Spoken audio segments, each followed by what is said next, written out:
All right, good morning, everybody. Oh, goodness. I'm going to be walking in, sorry. Going to get my apron because Lord knows I'm going to get covered with something this morning. And I got on my favorite Jeep t-shirt today, so I do not want to get it splattered. I'm going to be finishing off the chicken wings this morning. I pulled them out of the refrigerator. They're still in their marinating bag. I am preheating my convection oven, which is the equivalent of an air fryer, only larger, to 400 degrees. At what temperature I'll be cooking the wings at. I've got my baking sheet, and I'm using a half baking sheet. I've got it with a rack on top. I'm going to be careful touching it. You can see the cooling rack. I have sprayed the rack with cooking spray to prevent the wings from sticking. And I've got some stuff over here that I'm going to be working on in just a few minutes. I'm going to be making a loaf of bread, so I've got dough rising over there. This is my dough counter after all. The wings have got to be completely dry, or as dry as possible. Let me get a pair of tongs. I know I have a pair over here. Okay, where did I put my tongs? Tongs. Okay, sorry about that. Let's see.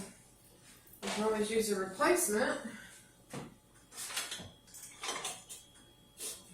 I stuffed it in here last night when I was emptying the dishwasher, which is if you think that doing laundry is bad, in my house emptying the dishwasher is probably just as bad as doing laundry. Oh, I put them out already. Sorry. So these are my grill tongs. So I'm going to put them back in this drawer. I have my pencil tongs, or surgical tongs is what I like to call them. They're very narrow, and they make it very easy to get work done. They have all different sizes on Amazon and at the web restaurant store, which you can sign up and buy equipment from. This is just a really easy grip for me. It's almost like using chopsticks, but they're attached. So like I said, I want to pull out these wings. They have been marinating overnight. I did them overnight because they were frozen. If they were fresh, raw wings, I would have only marinated them for maybe 4 or 5 hours before I cooked them. And I don't know about you guys, but these wings are pretty big. So I'm only doing 6 for me. You know, wings are great because you can do just however many you think you can eat. And at the size of these wings, I'm going to say I can do 6. I'm going to dispose of this pickle juice real quick. And then just throw these bags away because I'm putting them in the recycle bin. Because raw chicken, don't want to play with it. So, like I said, I'm going to pat these. I got extra paper towels. You can use a cloth towel if you want, as long as you remember to remove that towel when you're done and get it in like really, really hot washer. The other thing that I'm doing, I don't know if you'll notice, let me roll this over. I've got a different cutting board than my normal cutting board. I've got a silicone mat cutting board that I use strictly for chicken. This one is gray and purple, which reminds me that it's for chicken. That way I don't infect anything else on the countertop. But typically what I'll do anyway is I'll wipe down my wooden cutting board after this with a Clorox wipe or a Lysol wipe. And then I'll put a clean washcloth over that to wipe away any residue from the disinfectant. And then I'll re-oil it with lemon oil. It's a lot of work, but I don't ever want to get sick from something that I cook. So again, I'm just patting these wings really, really dry because you want crispy skin, or at least I want crispy skin, and in order to get that, the wings have to be as dry as possible. Dixie is not here today, so she won't be making any photo bombs. She is at school or daycare, however you want to call it.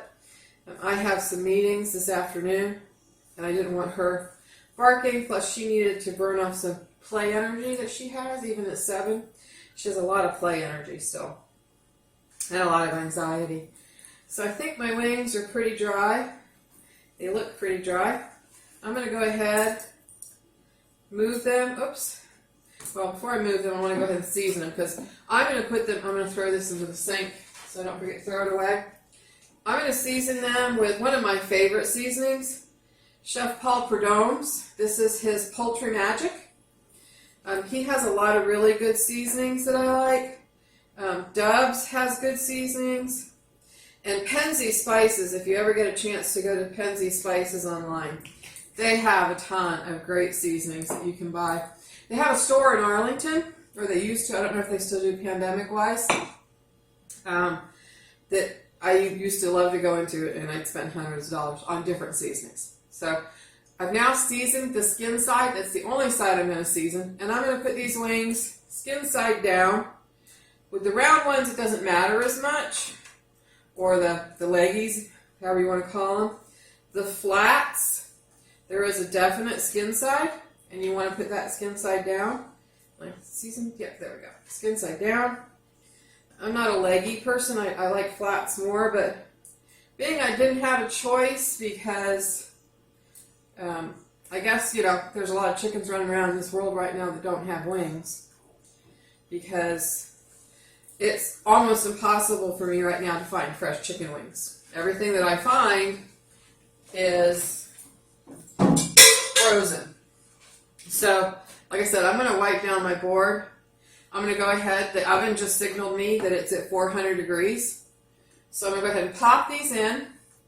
They're going to take 40 minutes total. It's going to be 20 minutes. I'm going to flip them over so the skin side is up and cook them another 20 minutes at 400 degrees. They're going to be really extra crispy like they were fried. And I will come back when that happens and show everybody how good they turned out. Again, I've got 6 wings soaked in pickle brine overnight using Chef Paul Prudhomme's Chicken Magic, which I love. I won't add any other seasoning to these, and these will not require dipping. But you could always make a ranch dipping sauce. Pioneer Woman has a really good crack sauce. My friend Lisa makes the best salad dressing I've ever tasted, and I use that as dipping sauce, and I'm going to check in the back of my fridge and see if I have any of that left. So, all right, y'all, I'll see you in a bit. Thanks.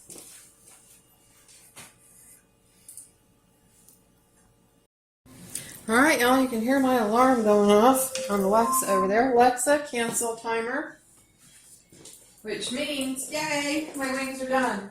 So yes, I am that crazy woman that is going to eat wings for, you call it brunch, I guess. It's 10:30. I have not eaten breakfast yet. I have had my coffee, but I think I'm going to enjoy these wings. So let me get a plate, get my clean tongs. I did wash them while I was off screen. So they turned out really crispy and brown. Like I said, I like the flats better. So, those are the pieces that I'm going to look forward to eating. And again, look how crispy and brown those are. Those are beautiful.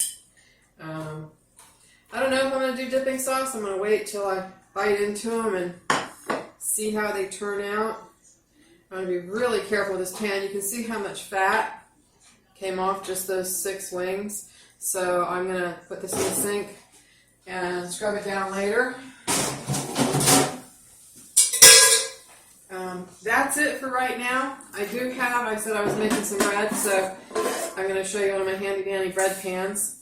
One of the things that I absolutely hate is buying a loaf of bread at the grocery store. As a single person, it would take me probably a week and a half. I end up throwing away a lot of bread because I refuse to freeze bread. I just absolutely refuse. I'll freeze the dough, but I won't freeze the cooked product.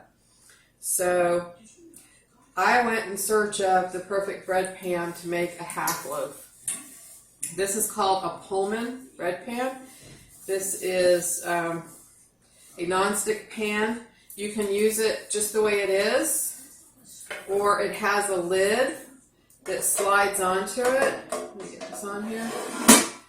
So it's closed when you bake, and what that does is bake a perfectly shaped flat on all sides, including the top loaf of bread.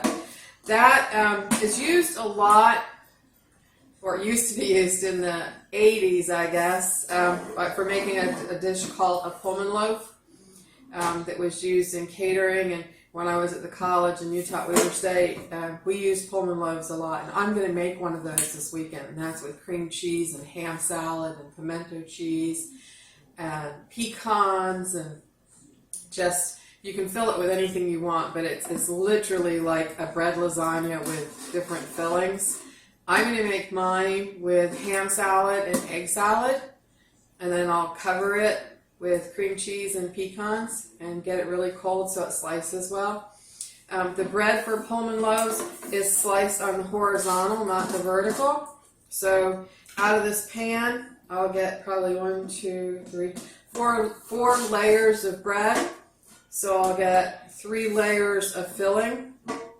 So I'll probably do 2 ham salad and the middle layer egg salad, and then after it's all hard and ready and chilled, I will coat the entire loaf, all 4 sides, with whipped cream cheese, and then roll them in crushed pecans and put it back in the refrigerator to chill again. And then I'll slice it at nice serving size, and it can be served as an appetizer. It can be served as a meal with a salad. It's really rich and decadent. So typically for me, it's like 1 slice of that and a nice salad with a vinegary balsamic vinegar dressing. So that's what this is for, and that's what I'm doing today. I'm going to make a white loaf, and then I'm going to make an oatmeal honey loaf. And the oatmeal honey loaf is one of my favorite, and I will not be using that to make the Pullman loaf. I will be using that as my weekly toast. And like I said, this makes a half loaf. So for me, it's the perfect size bread loaf, and I'm not wasting bread that I buy in the store. So that's it, y'all. I have on the menu for this week, I'm going to be making chicken pot pie one day this week for one. And then the leftover pie dough, I'm going to make cinnamon and jam cookies for later, because, you never have enough cookies. So, all right, that's it. Thanks, y'all. I'm going to go enjoy my wings.